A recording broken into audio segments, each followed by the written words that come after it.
Chungo, hostia, cuidado. Hostia. Pero bueno, no pierdo demasiado tiempo, no es que me harta. Cada mis litros me interesa una mierda lo que compartes. No eres mi amigo, colega de parque. Media horita estás a flote, voy a hundirme a otras partes. Otro nivel, sin papel, muerdo el troncho, así está bien. Mareadito mi papel, ¿quién es quién? Lo ves desde fuera, rollo TLP, trastorno límite. No hay límites con él, te descoloca, no le des cuartel. Te cagas en la boca y se le pira si toca la bota una roca, no sabe ni quién es. Te asusta el men, eres como es. Distinto se bebe tus tragos, te roba los cuartos y te despistas. Lo encuentras 1000 veces, no sabes qué creer, siempre te despista. No es él, no le sigas la pista. Ja, ja, ja. Estoy de gira suicida, como siempre en tu ciudad. Me importa una mierda que me encuentre hoy, voy a por todas. Siempre nunca hay final, no hay tragos suficientes. Si he empezado ya, me voy a suicidar.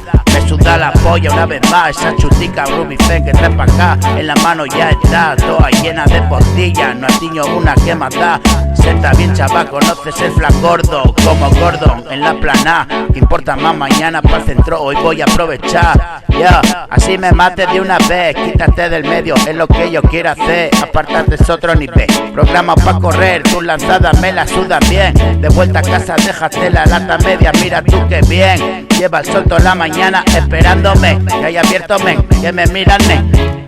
Otra cerveza en el primer café, tropiezo con la silla, se acabó cayéndome, chico, está bien. Dame vino tinto, dame de beber, en el hospital te tratan bien. No es como en el cuartel, bien enfermito me tengo yo que ver. No lo veo bien, una semana en la cama y mañana viernes. Salir de sola en aquí en Aguatá, en Temprante.